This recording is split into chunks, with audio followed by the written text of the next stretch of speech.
ये बात उन दिनों की है जब बुद्धा मरवन में अपना समय व्यतीत कर रहे थे। इस समय तक बुद्धि की प्रसिद्धि दूर दूर तक फैल चुकी थी। बहुत दूर दूर से लोग अपनी चिंताओं और परेशानियों का समाधान खोजने के पास आते थे। ऐसे ही एक दिन जब बुद्धा मरवन में अपने शिष्यों को प्रवचन दे रहे थे तो एक अधेड़ उम्र का व्यक्ति अपने 20-21 वर्ष के पुत्र को अपने साथ लिए बुद्धि की तरफ चला आ रहा था। जब यह प्रवचन स्थल के पास पहुंच गए तो एक नज़र उन पर डाली और इशारे से बैठने के लिए कहा।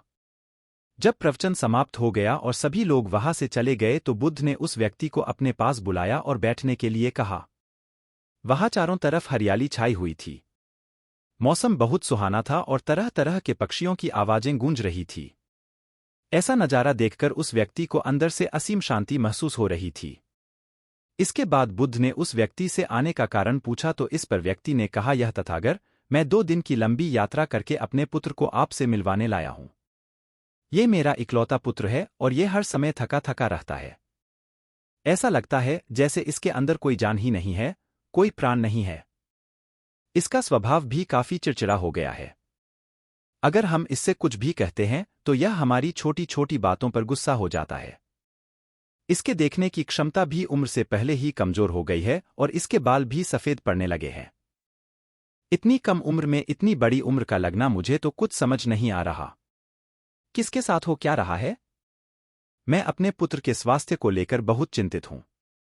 जब मैं अपने पुत्र को वैद्य जी के पास लेकर गया तो उन्होंने कुछ औषधि दी और कहा अपने पुत्र को तनाव कम लेने के लिए कहो। वो अपने दिमाग में बहुत अधिक तनाव लेता है, इसलिए उसकी ऐसी हालत हो गई है। लेकिन मुझे उनके बहुत समझाने के बाद भी तनाव का मतलब समझ नहीं आया।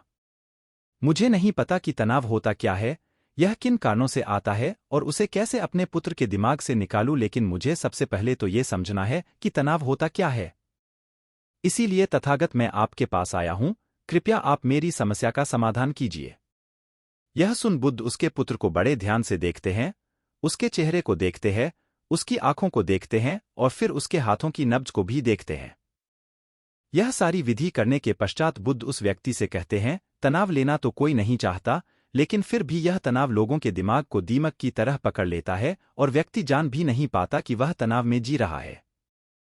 लेकिन अगर व्यक्ति तनाव के कारणों को अच्छे से समझ लेता है और तनाव के बारे में कोई ऐसा पैमाना बना लेता है जिससे वह जान सकें कि वह कितने तनाव में है, तो वह इस समस्या का समाधान भी खोज सकता है। सबसे पहले तो तुम ये समझो कि तनाव होता क्या है। जब भी कोई व्यक्ति कोई काम कर रहा होता है लेकिन उसका मन कहीं दूर भटक रहा होता है, कल्पनाओं में होता है, तो उसके शरीर और मन के बीच एक दूरी पैदा हो जाती है। यह दूरी जितनी अधिक होगी व्यक्ति उतनी ही ज्यादा बेहोशी की अवस्था में होता है और शरीर व मन के बीच की इसी दूरी, इसी खिंचाव को तनाव कहा जाता है।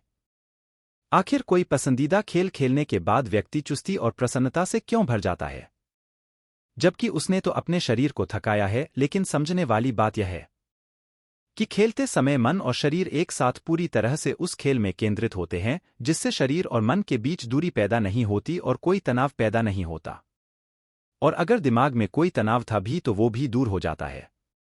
लेकिन इसके विपरीत जब हम कोई ऐसा काम करते हैं जो हमें पसंद नहीं है तो हमारा शरीर तो उस काम को कर रहा होता है, लेकिन हमारा मन कहीं दूर कल्पनाओं में भटक रहा होता है, जिससे शरीर और मन के बीच एक दूरी पैदा हो गई और तनाव ने जन्म ले लिया। इसीलिए व्यक्ति को एक समय पर सिर्फ एक ही काम करना चाहिए और अपने तन और मन की सारी शक्ति उसी एक काम पर लगा देनी चाहिए, जिससे व्यक्ति के अंदर तनाव पैदा ही ना हो। इसके लिए जितना हो सके खुद को काम में व्यस्त रखना चाहिए और हर दिन ध्यान का अभ्यास करने को अपने जीवन का हिस्सा बना लेना चाहिए।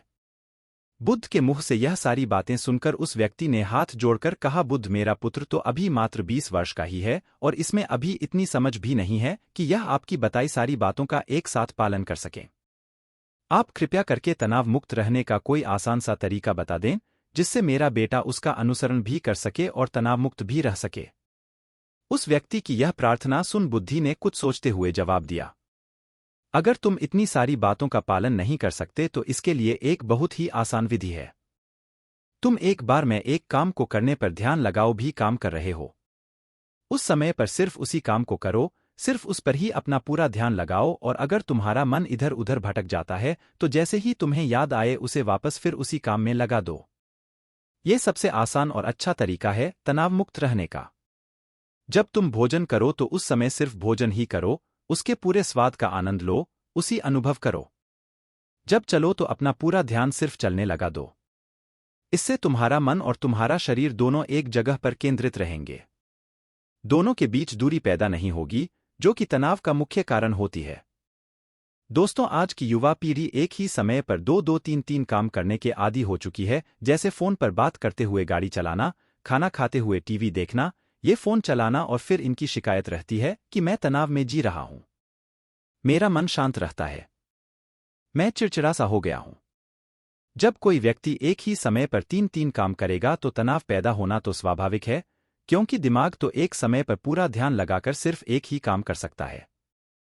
पूर्ण रूप से एक ही समय पर दो कामों पर ध्यान कभी नहीं लग सकता। इसीलिए जहां तक संभव हो सके एक समय पर सिर्फ एक ही काम करने का प्रयास करें, वो भी पूरे ध्यान के साथ। दोस्तों, आशा करता हूं कि आपको इस स्टोरी से काफी कुछ सीखने को मिला होगा।